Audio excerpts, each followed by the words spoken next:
নমস্কার, আমি কৃষ্ণার্জুন মুখার্জি আর আপনারা দেখছেন আপনাদের ইউটিউব চ্যানেল হেলথ ক্রিপশন।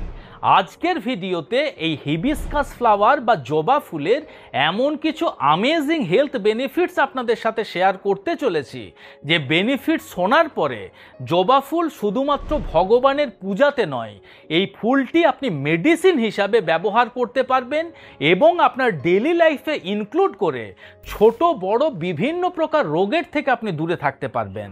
তো চলুন ভিডিওটি শেষ পর্যন্ত খুব মনোযোগ সহকারে দেখুন চিকিৎসা পদ্ধতিতে এই জবা ফুলের ব্যবহার বা জবা ফুলের পাতার ব্যবহার সেই বৈদিক যুগ থেকে চলে আসছে। আজকাল মডার্ন সায়েন্সও এটা প্রমাণ করে দিয়েছেন যে এর মধ্যে এত পরিমাণে মেডিসিনাল প্রপার্টি রয়েছে, এত পরিমাণে আপনার নিউট্রিয়েন্টস রয়েছে যেগুলি আপনার সার্বিক শরীরের জন্য উপকারী, যেগুলি আপনার শরীরের প্রত্যেকটি অর্গানকে প্রোটেক্ট করে রাখতে সাহায্য করে, প্রত্যেকটি অর্গানের ফাংশনিংকে আরও বেশি বেটার করতে সাহায্য করতে পারে, আপনার ইমিউনিটি পাওয়ারকে বৃদ্ধি করতে সাহায্য করতে পারে। তাই আমরা এক এক করে এই জবা ফুলের সায়েন্স ব্যাকড কিছু হেলথ বেনিফিটসের বিষয়ে আলোচনা করে নেব। আমরা আলোচনা করে নেব এই জবা ফুলকে যদি আমরা মেডিসিন হিসাবে খেতে চাই সেক্ষেত্রে ব্যবহারের সঠিক পদ্ধতি কি, সঠিক মাত্রা কি, এবং সবশেষে গুরুত্বপূর্ণ আরও একটি বিষয় আমরা জানব যে জবা ফুল কাদের ওষুধ হিসাবে ব্যবহার করা মোটেই উচিত নয়। আপনি যদি একজন হাই ব্লাড প্রেশারের পেশেন্ট হয়ে থাকেন সেক্ষেত্রে এই জবা ফুল আপনার ব্লাড প্রেশারকে কন্ট্রোল করতে সাহায্য করতে পারে।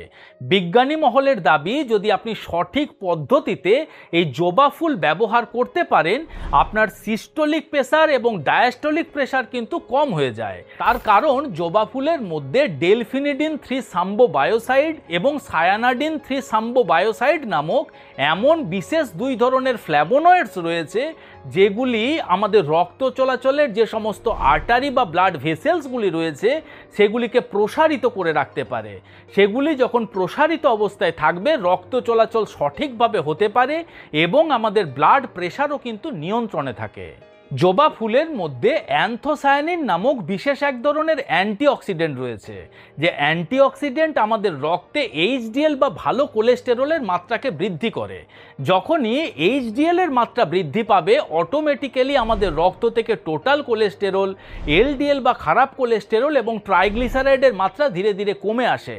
তাই আপনার কোলেস্টেরলের লেভেলকে মেনটেন করার জন্যও কিন্তু এই জবা ফুল অবশ্যই ব্যবহার করে দেখুন। জবা ফুলের মধ্যে রয়েছে প্রচুর পরিমাণে অ্যান্টিঅক্সিডেন্ট, রয়েছে প্রচুর পরিমাণে অ্যান্টিভাইরাল প্রপার্টি এবং হেপাটো প্রোটেক্টিভ প্রপার্টি যেগুলি আপনার লিভারকে প্রোটেক্ট করে রাখতে সাহায্য করতে পারে, আপনার লিভারের সেলগুলিকে ড্যামেজের হাত থেকে রক্ষা করতে পারে, আপনার লিভারের ফাংশনিংকে বেটার করতে পারে। এছাড়া আপনার লিভারের মধ্যে যদি কোনো ফ্যাট ডিপোজিশন হয়ে থাকে সেই ফ্যাটকেও কিন্তু ধীরে ধীরে রিমুভ করতে সাহায্য করতে পারে।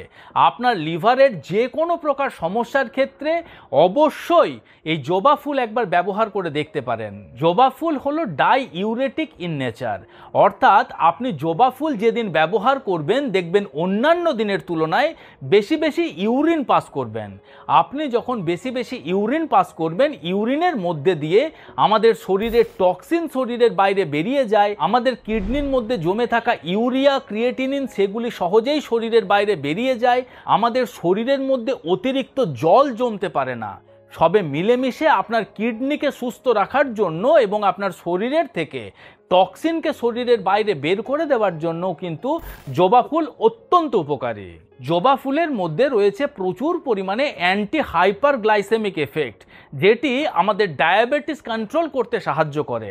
জবা ফুলের মধ্যে থাকা অ্যান্টিঅক্সিডেন্ট আমাদের প্যানক্রিয়াসের বিটা সেলগুলিকে অক্সিডেটিভ ড্যামেজের থেকে দূরে রাখতে সাহায্য করতে পারে, বিটা সেলগুলিকে রিজেনারেট এবং রিজুভিনেট করতে সাহায্য করতে পারে, ইনসুলিন রেজিস্ট্যান্সের মতন সমস্যার সমাধান করে টাইপ 2 ডায়াবেটিসের সমস্যার সমাধান করতে পারে। সবে মিলেমিশে আপনি যদি একজন ডায়াবেটিক পেশেন্ট হয়ে থাকেন সেক্ষেত্রেও কিন্তু আপনি জবা ফুল ব্যবহার করতে পারেন। জবা ফুলের মধ্যে রয়েছে প্রচুর পরিমাণে অ্যান্টি এজিং এফেক্ট, অর্থাৎ জবা ফুলের মধ্যে থাকা হাই কোয়ালিটির অ্যান্টিঅক্সিডেন্ট আমাদের শরীরের অর্গানগুলিকে, আমাদের স্কিনকে অক্সিডেটিভ ড্যামেজের থেকে দূরে রাখতে সাহায্য করতে পারে এবং আমাদের এজিং প্রসেসকে স্লো ডাউন করতে সাহায্য করতে পারে। এখন আমরা জেনে নিই এই জবা ফুল আমরা ব্যবহার করব কিভাবে, যদি জবা ফুলকে মেডিসিন হিসাবে আমরা ব্যবহার করতে চাই। দেখুন, আপনার বাড়ির আশেপাশে বা আপনার বাড়ির মধ্যে যদি জবা ফুলের গাছ রয়েছে, সেক্ষেত্রে জবা ফুলকে সংগ্রহ করে সেগুলিকে খুব ভালোভাবে রোদে শুকিয়ে নিয়ে একটি এয়ারটাইট কন্টেনারের মধ্যে আপনি স্টোর করে রেখে দেন।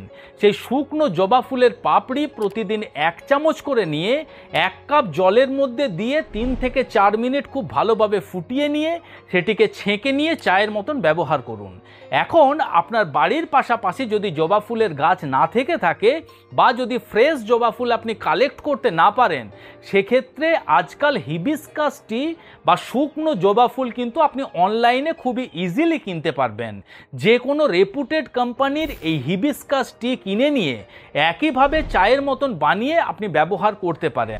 আপনি এটি সারাদিনে 2 থেকে 3 কাপ পর্যন্ত খেতে পারেন এবং দীর্ঘদিন পর্যন্ত যদি আপনি খান, কোনো প্রকারের কোনো সাইড এফেক্ট কিন্তু আপনি এর থেকে পাবেন না। তবে এই হিবিস্কাস টি খাওয়ার আগে কয়েকটা বিষয় কিন্তু আপনাকে মনে রাখতে হবে। সর্বপ্রথম, আপনার যদি লো ব্লাড প্রেশারের মতন সমস্যা রয়েছে, সেক্ষেত্রে কিন্তু এই জবা ফুল দিয়ে তৈরি চা আপনার খাওয়া যাবে না। আপনার যদি ডায়াবেটিসের মেডিসিন চলছে, আপনি জবা ফুলের চা খাবেন কি না আপনার চিকিৎসকের সাথে অবশ্যই একবার পরামর্শ করে নেবেন।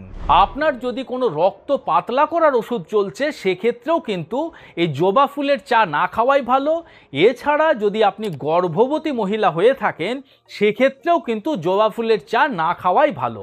বাদবাকি সকলেই নিশ্চিন্তে নির্দ্বিধায় এই জবা ফুলের চা খান এবং নিজেদের সুস্থ রাখার চেষ্টা করুন। আশা করি ভিডিওটি আপনাদের ভালো লেগেছে, ইনফরমেটিভ লেগেছে। যদি ভালো লেগে থাকে তাহলে অবশ্যই ভিডিওটিকে লাইক করবেন। এখনও পর্যন্ত যদি আমাদের এই হেলথ ক্রিপশন ইউটিউব চ্যানেল আপনারা সাবস্ক্রাইব না করে থাকেন বন্ধুরা, তাহলে অবশ্যই চ্যানেলটিকে সাবস্ক্রাইব করে পাশে থাকার অনুরোধ রইল। খুব শীঘ্রই দেখা হচ্ছে এই রকম ধরনেরই একটি ইনফরমেটিভ এবং ইন্টারেস্টিং ভিডিওর সাথে। ততক্ষণ নিজেদের খেয়াল রাখবেন। আপনাদের সুস্থতা এবং দীর্ঘায়ু কামনা করছি। ধন্যবাদ।